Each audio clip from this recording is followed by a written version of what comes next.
Assalamualaikum warahmatullahi wabarakatuh.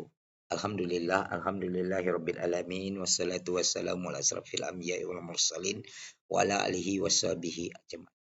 Asyhadu an la ilaha illallah wahdahu la syarikalah wa asyhadu anna Muhammadan abduhu wa rasuluhu la nabiyya ba'da amma ba'd. Pertama dan utama sekali marilah kita ucapkan puji dan syukur kepada Allah Subhanahu wa taala atas berkat rahmat beliaulah kita dapat berkumpul melalui video pembelajaran ini. Mudah-mudahan video pembelajaran ini bermanfaat bagi kalian semuanya. Baiklah anak bapak semua, bagaimana kabar kalian hari ini? Baiklah bapak, bapak akan membahas pelajaran kita pada hari ini, yaitunya mengenai adab menggunakan media sosial dalam Islam.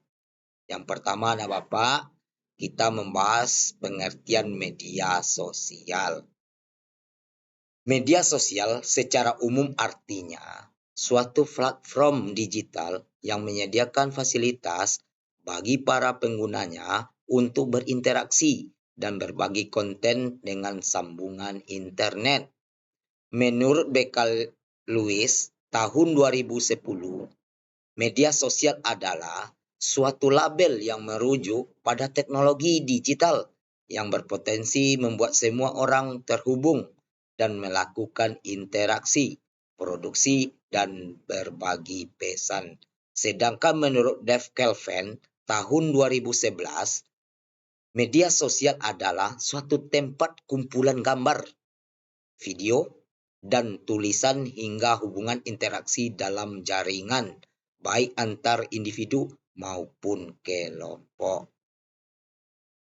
Selanjutnya anak bapak, kita membahas macam-macam media sosial.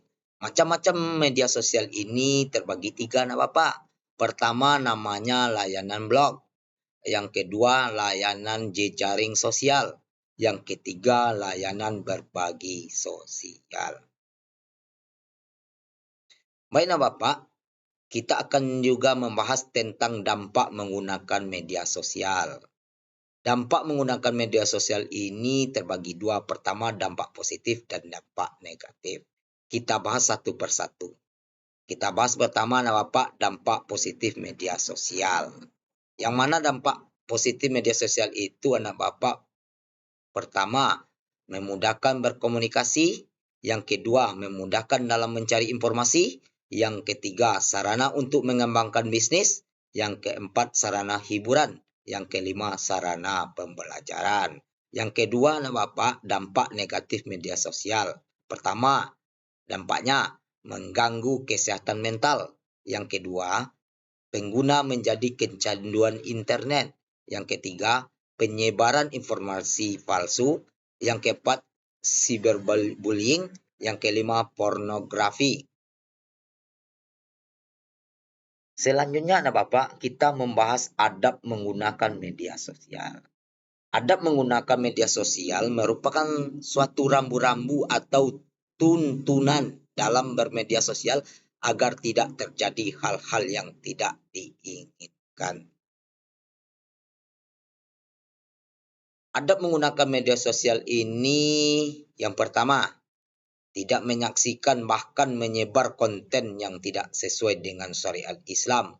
Yang kedua, menggunakan media sosial dengan sewajarnya. Yang ketiga, memanfaatkan fitur-fitur yang terdapat di media sosial dengan positif. Yang keempat, menyebarkan pesan dan informasi benar juga bermanfaat. Yang kelima, berhati-hati dalam menyampaikan pesan. Yang keenam, tidak menyebarkan aib atau keburukan orang lain. Jadi, itulah adab menggunakan media sosial.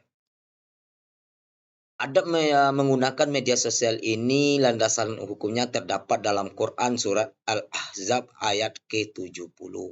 Yang mana bunyinya, A'udzubillahi minasyaitonirrajim, Bismillahirrahmanirrahim. Ya ayyuhallazina amanu taqullaha wa qulu qaulan sadida.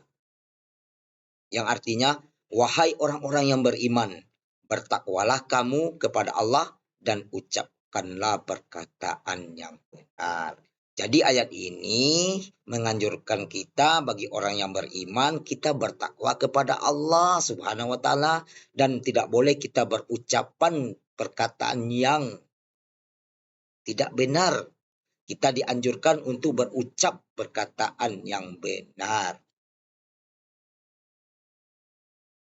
Selanjutnya anak Bapak, kita membahas tentang penerapan adab menggunakan media sosial. Adab-adab menggunakan media sosial yang bisa diterapkan dalam kehidupan sehari-hari adalah dengan tidak menuliskan pesan atau komentar buruk terhadap orang lain. Berhati-hati dalam mengunggah apapun di media sosial.